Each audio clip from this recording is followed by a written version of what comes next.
now, Cincy Jungle proudly presents Sorry If I Spit When I Speak, hosted by Daddy-O McDuck and Dr. Hoji the Electric Smoji.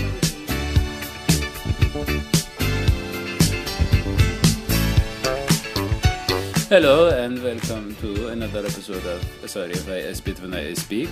In today's episode, we want to ask if the Bengals defense can return to prominence. In 2013, the Bengals ranked number 3 in overall defense, but only number 22 last year. Also, their sack totals went from 43 to 20. A big reason was their loss of defensive end Michael Johnson. Well, he's back, and so is our pass rush. Whoa. Let's take it easy here with the Michael Johnson hype. Johnson was cut by the worst team in the league last season just 1 year into a big contract, meaning a team that went 2-14 took a $7 million cap hit just to get this guy off their team. Why? Well, his play fell off last year due to ankle and hand injuries, and he's getting older. I saw a little of him this training camp, and I can tell you, he's just not the same lightning bolt who owns the world record in the 400 meter. Okay, that's a different Michael Johnson, Hoji. Anyway. Look, we're placing all this hope in a guy who has 7.5 sacks over the last 2 years. Come on. It's not all about sacks, Hoji. Johnson was also great against the run for us in 2013, and he also led all defensive linemen with 9 passes defended that year. 2 more than J.J. Watt had. I just don't believe in these sports reunions. Everybody's so happy that we have our defensive line from 2012 back together with Carlos Dunlap, Peko, Gino, and MJ. But that won't necessarily translate to on-field success. Reunions, Daddy-O, are generally a bad idea. Let me tell you, in 1981, the producers of Gilligan's Island decided to have a reunion of the cast that would feature the Harlem Globetrotters. Seems perfect, right? No, not really. Well, it was a disastrous flop. A football team isn't a family. When done right, it's a business with all the sentimentality of an Alonzo Hulk or a Donald Trump. See the Patriots' cold-hearted approach to you? That's why they win.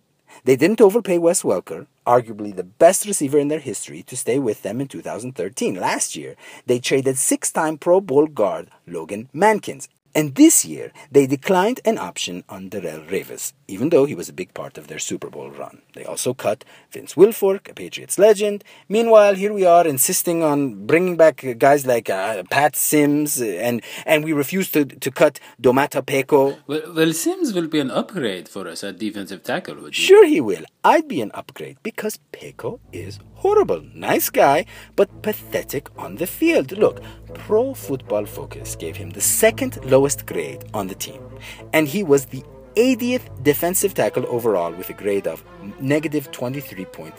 Sims was 53rd overall, so yes, we go from disaster to about average. No, but Peko adds a lot in terms of leadership. Remember that picture with Michael Johnson and Mavaluga during free agency?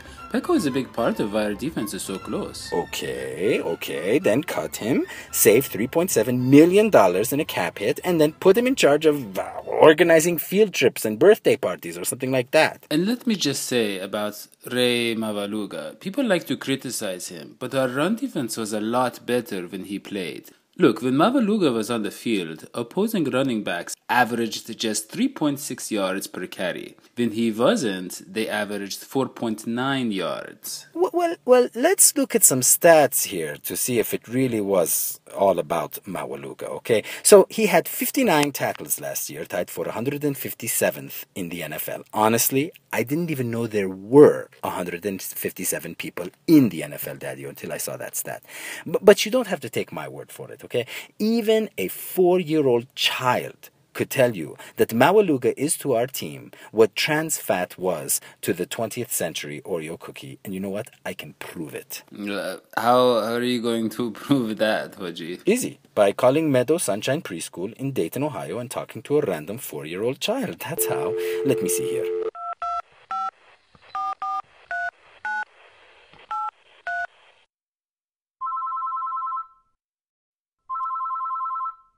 Hello? Hello, little girl. May I ask your name and age? I'm Melissa. I'm 4. Why is a 4-year-old answering the phone? What do you think of the Cincinnati Bengals, Melissa? They're great. Orange is my favorite color. Like Laugh-A-Lot Bear. And what do you think of USC graduate linebacker Ray Mawaluga? Okay, Hoji, I think that might be a little too... He is bad. I don't like him. In 2014, against the Pass, Little Ray had a cover snap per reception ratio of 7.2, which was the second worst among the 57 qualified linebackers. 56 of 57. That's bad. I'm referring to a tweet of Josh Kirkendall of Cincy Jungle. And people think Maluga is a great run stopper. But against run, he had a tackle efficiency average of 5.9, which, according to Kirkendall, ranked 65 among 70 qualified inside linebackers. Maluga also commits silly, costly penalties, like that one against the Bears in the season opener 2 years ago. He sort of reminds me of Beasley from the Care Bears. Okay, thanks, Melissa. Bye-bye. Bye. See what I mean, man? That is a very informed 4-year-old. But back to the contract. Look, Mavaluga is a starting linebacker, Hoji. It's not like we overpaid him. How much did we give him? $15 million? Yeah, $15 million over 3 years. Yeah, for $15 million, I could give a bean dinner to every person in my village every night for 30 years. I'd finally be mayor, Daddy-O. I'd finally be mayor. Okay, see, Hoji, I don't think you know how much NFL players make. Look, the point is, if we really want to bring everyone back, why stop there? I say we bring back David Fulcher. He's actually a great guy. I had him over my house for crumpets and tea way back in December of 1989, if I remember correctly. It was a delightful affair. After discussing Soviet-U.S. relations, I predicted Fulcher would have 3 interceptions the next day against the Houston Oilers. And you know what? He did. I'm sure he'd love to be back in uniform. I'm not even sure he ever took it off. He was wearing it when he sold me some carpets the other day. And while we're at it, Daddy-O, let's get Tim Crumry back too. I heard he rides bikes a lot, so he's probably in better shape than Pico. Okay, now you're being unreasonable. Speaking of unreasonable, how unfair is it that dogs and cats get to go for daily walks while fish have to stay at home and stare at the wallpaper? Introducing the Goldfish Walker. Finally, you can take your precious Bubbles or Goldie for a stroll through Central Park, or show your fish the wonders of the Metropolitan Museum. With the Goldfish Walker, your fish might just forgive you for your role as oppressive slave master to a once seaborn and free being. So getting back to the defense and keeping our own guys, I know you would have liked to see us sign a big name like Ndamukong Suh, a dominant force against both the run and pass, who went to the Dolphins for a record deal of $140 million. But splashy signings, especially defensive tackles, rarely work out. Just off the top of my head, I can think of Albert Hainsworth and Sean Gilbert. Plus, we wouldn't have been able to keep a lot of important players next offseason if we signed Suh. That's what we always say. Leave a lot of cap room to keep our players, and then we still end up with all this cap room. Let's admit it, we're cheap. No, not frugal, not economical, prudent, or austere, just plain cheap. And if we don't want to bring in premium players on defense, we need a great defensive coordinator, a guy with some pedigree. Mike Zimmer was that guy, and we should have kept him, even if it meant making him the head coach. Now, this Paul Guenther guy, not getting the job done, is he? Let's give Guenther a break. It was his first year, and Geno Atkins was coming off an ACL injury.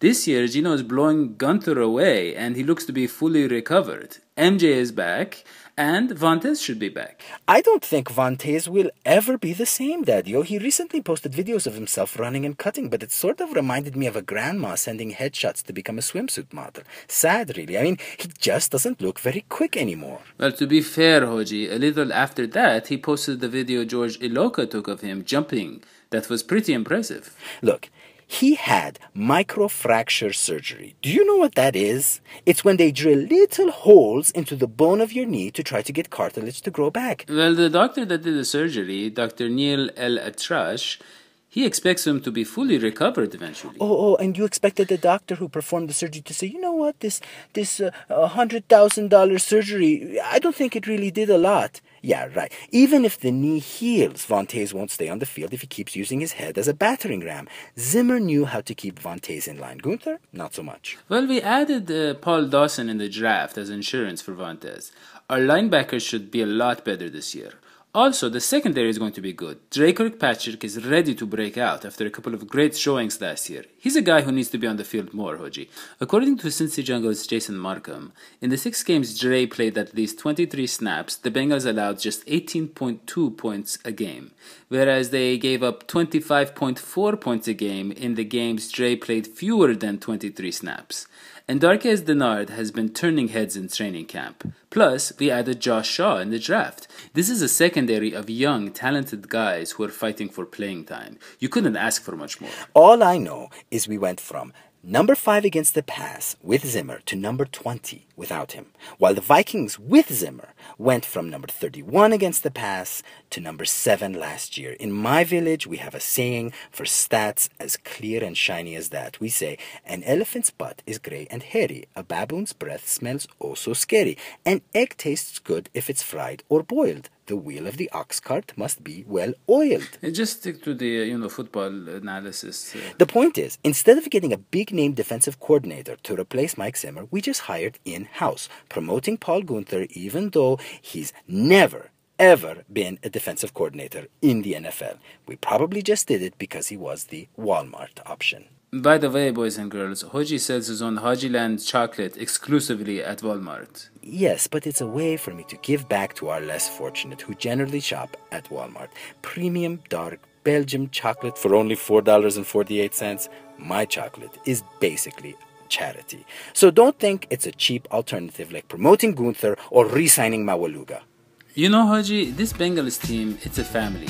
And that means something to a lot of us. But I wouldn't expect someone like you to understand, seeing that you have kids from like 7 different women. Yes, but I have stepchildren from many more. That's why we are a big, rich, successful family. Sort of like the New England Patriots. You really don't get it, do you? Anyways, that's all for Sorry If I Spit When I Speak.